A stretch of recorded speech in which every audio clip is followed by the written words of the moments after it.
Assalamualaikum warahmatullahi wabarakatuh. Waalaikumsalam warahmatullahi wabarakatuh. Nahmaduka Allahumma kama amartana nahmad wa nusalli wa nusallimu ala sayyidina Muhammadin wa ala alihi wa ashabihi wa tabi'in wa tabi'ihim bi ihsanin ila yaumi liqa'illahi samad. Amma ba'du. Alhamdulillahirabbil alamin. Kita haturkan rasa syukur pada Allah Subhanahu wa taala atas begitu banyak nikmat-nikmat yang Allah berikan kepada kita yang tak mungkin sanggup kita menghitungnya. Mudah-mudahan kita gunakan sebaik-baiknya nikmat tersebut untuk beribadah pada Allah Subhanahu wa taala.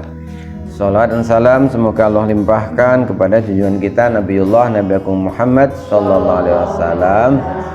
Mudah-mudahan dengan kesungguhan kita untuk mengikuti sunnah-sunnahnya, insyaallah kita diberi syafaatnya fi yaumil qiyamah, amin ya rabbal alamin.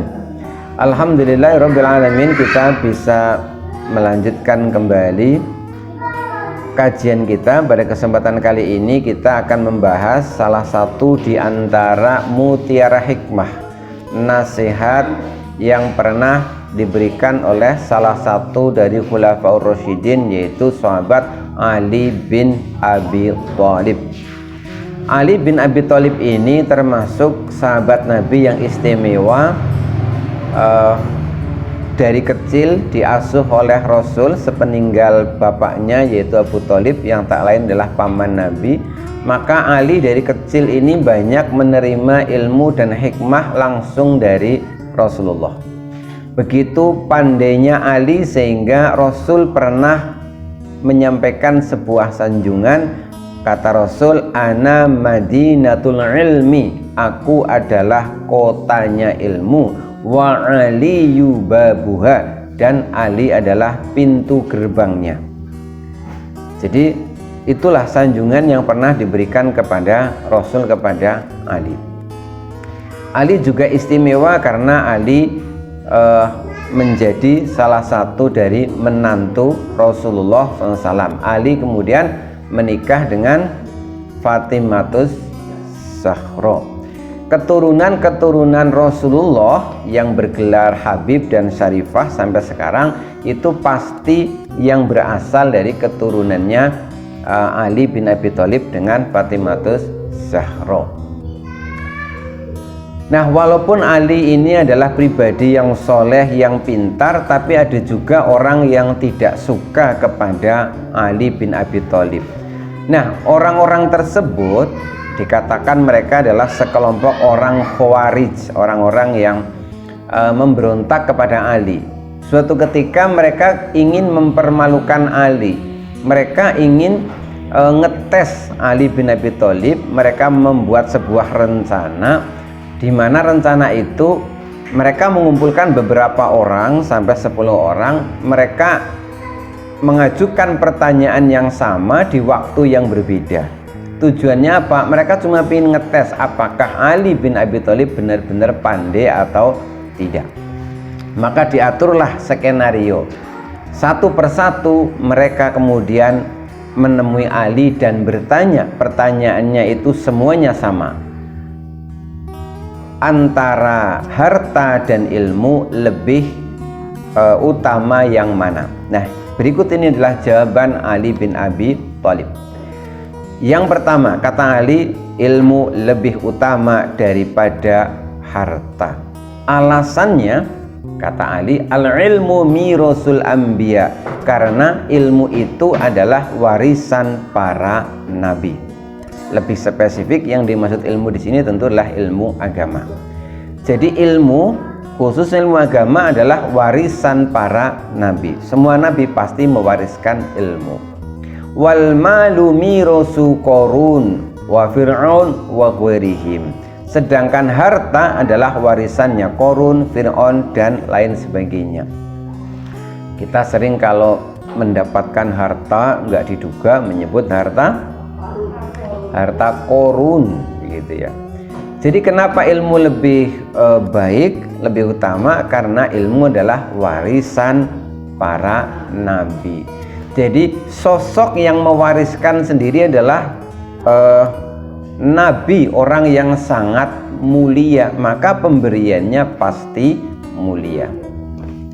Kemudian datanglah sesuai dengan rencana tadi, Khawarij yang lain ngetes lagi dengan pertanyaan yang sama, ya Ali, lebih baik mana antara ilmu dan harta? Lagi-lagi Ali menjawab ilmu. Apa alasannya? Kata Ali, al-ilmu yahrisuka wal malu tahrisuhu. Ilmu itu akan menjagamu, sedangkan harta justru engkau yang harus menjaganya. Jadi makin banyak ilmu yang kita miliki, hidup kita itu makin terjaga. Sebaliknya, makin banyak harta yang kita miliki, itu kita itu makin sibuk, makin susah untuk menjaga harta kita. Maka kalau banyak ilmu yang kita miliki, hidup akan lebih tenang, hidup akan lebih tentram. Dititipi harta banyak, kalau tidak hati-hati, hidup malah menjadi lebih gelisah.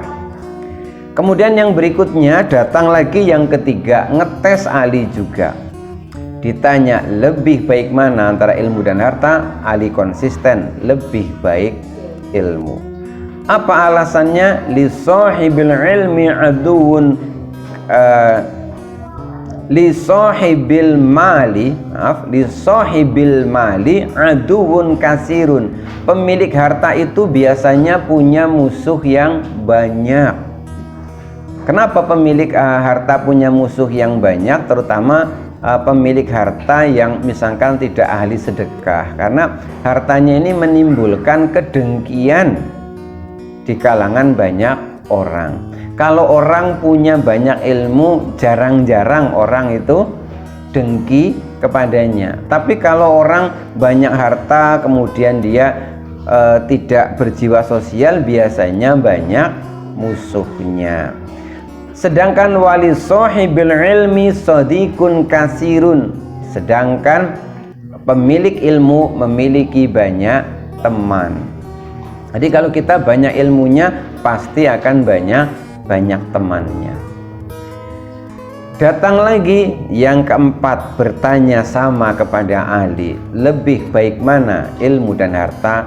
Tetap konsisten Ali jawabnya adalah ilmu.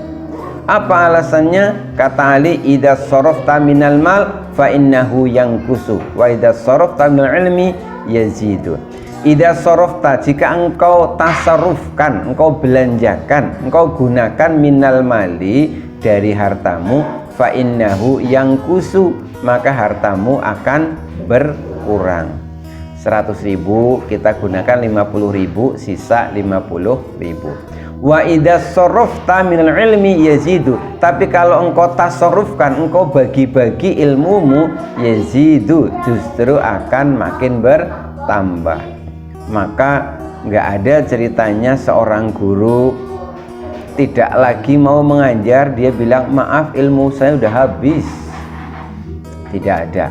Ilmu makin dibagi akan makin banyak. Kenapa makin banyak?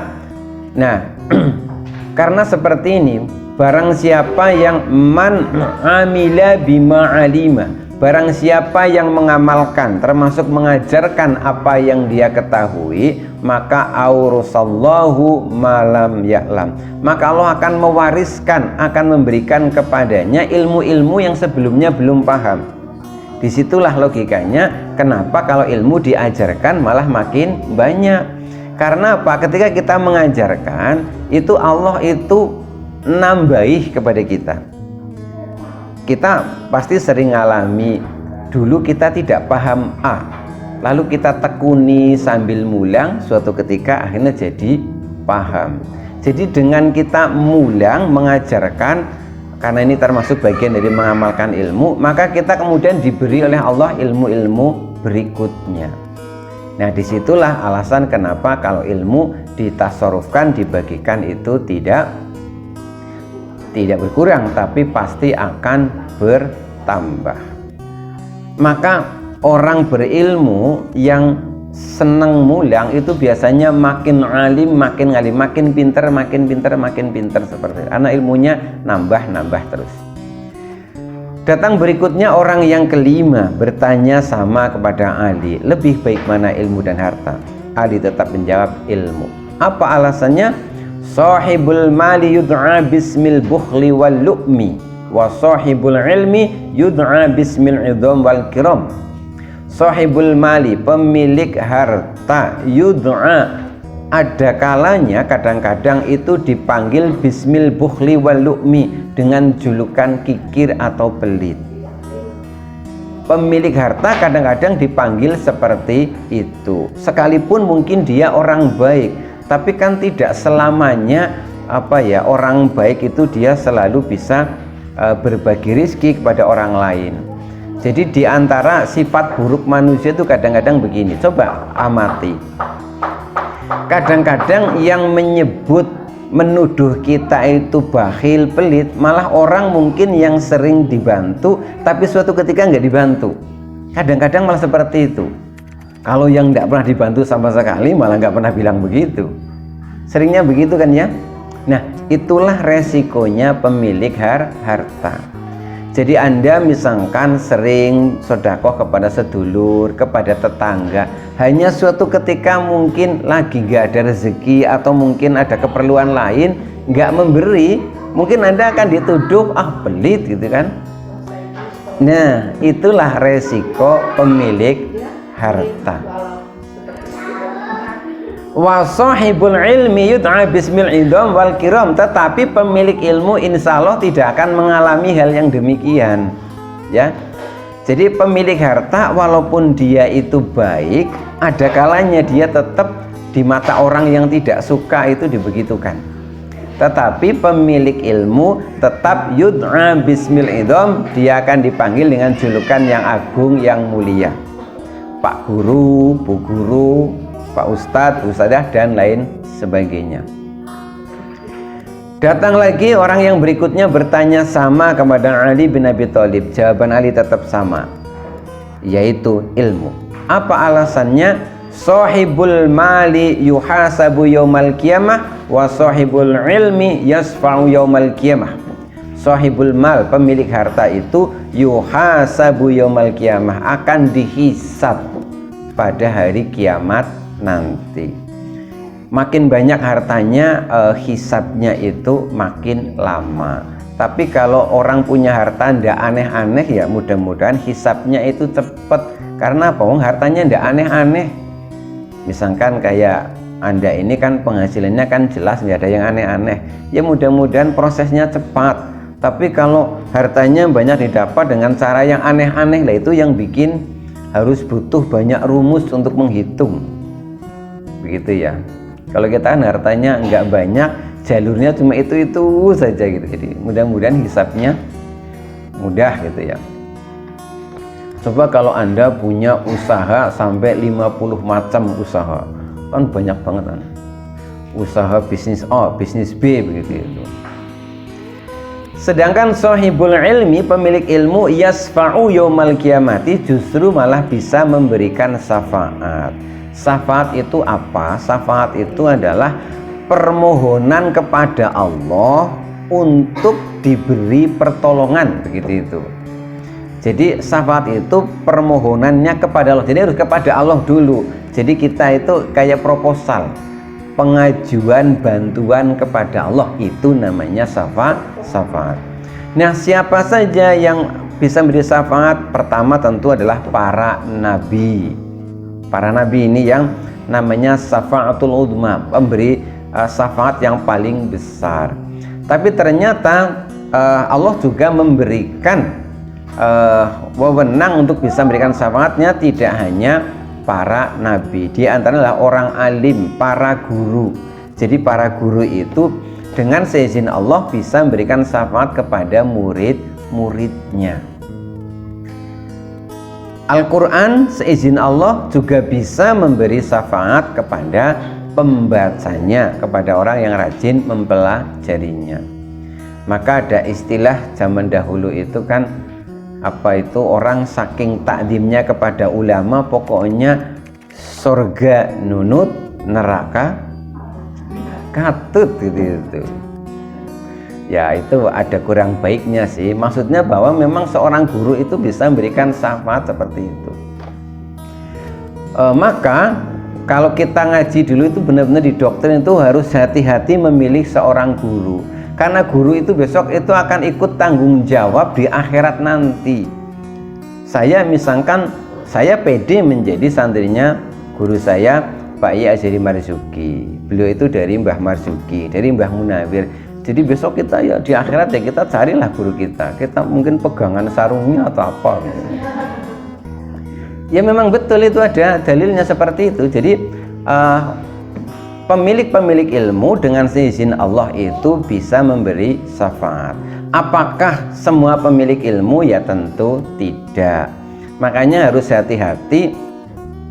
Orang dulu itu kalau mencari calon guru itu begini, tidak cuma waton nyari yang pinter, tetapi mereka akan meneliti dulu syariatnya, amaliyah sehari-harinya bagaimana. Begitu pas antara ilmunya dan amalnya baru mereka berguru.